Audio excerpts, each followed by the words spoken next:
பாபாவின் தரிசனத்தினால் சிலர் ஆரோக்கியமாகவும் திடகாத்திரமாகவும் ஆனார்கள். பலர் குஷ்டரோகத்திலிருந்தும் நிவாரணம் அடைந்தனர். பலர் சேமத்தை அடைந்தார்கள். பாபாவின் பாதங்களை பணிந்ததாலேயே மையேதும் இட்டுக்கொள்ளாமல் பல குருடர்கள் கண் பார்வை பெற்றனர். மூலிகை தைலம் ஏதும் தேய்க்காமலேயே முடவர்கள் கால்களில் சக்தி பெற்றனர். தரிசனம் மாத்திரமே அவர்களுக்கு இவ்வாறெல்லாம் நன்மைகளை அளித்தது. ஒரு சிலருக்கு சாயி அவரறிந்த நாட்டு மருந்துகளை கொடுத்து புகழ்பெற்ற ஹக்கீமாக அவர்களுக்கு திகழ்ந்தார். பாபாவினுடைய மகிமை அபாரமானது, எவராலும் அளவிட முடியாதது. 4 திசைகளிலிருந்தும் மக்கள் அவரை தரிசனத்திற்காக சீரடியை நோக்கி வந்தனர். ஒருமுறை பக்தர் ஒருவருக்கு கண்கள் 2ம் சிவந்து வீங்கி போய் நெருப்பு கோலங்களைப் போல் ஆகிவிட்டன. கண் விழிகளில் இரத்த நாளங்கள் வெடித்துவிடும் போல் சிகப்பேறி கிடந்தன. சீரடியில் வைத்தியர் ஒருவரும் கிடைக்கவில்லை. நம்பிக்கையுள்ள எளிமையான பக்தர்கள் அவருடைய கண்களை பாபாவிடம் காண்பித்தனர்.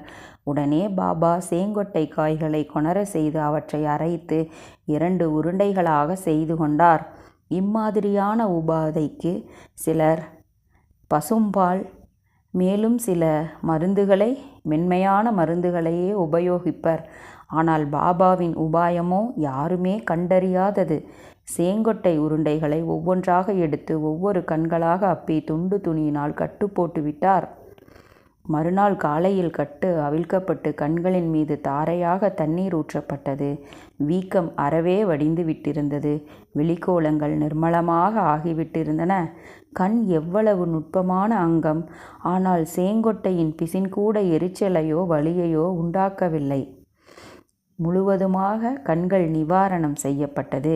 இம்மாதிரி எத்தனையோ அனுபவங்கள். பாபாவுக்கு தோதி போதி தெரிந்திருந்தது. ஆகவே மசூதியிலிருந்து கிணறு ஒன்று இருக்கும். அங்கு ஒரு ஆலமரம் இருந்தது. அந்த கிணற்றுக்கு அவர் 2 நாள்களுக்கு ஒரு முறை செல்வார். நண்பகலில் கொளுத்தும் வெயிலில் யாரும் பார்த்து கொண்டிருக்கவில்லை என்று தெரிந்து கொண்டு அவரே கிணற்றிலிருந்து தண்ணீர் இழுத்து முகத்தையும் வாயையும் கழுவிக்கொள்வார். ஒரு சில நேரங்களில் அவருடைய குடல்களை வேகமாக வெளியே எடுத்து கழுவி அங்கேயே காய போடுவார் என்றும் கூறப்படுகிறது. மேலும் அவர் மற்றவர்களுடைய நன்மைக்காகவே அவருடைய வாழ்க்கையை வாழ்ந்தார். தோதி போதி போன்ற யோக சாதனைகளை பாபா தம் சிறுவயதிலிருந்தே பயின்று வந்தார்.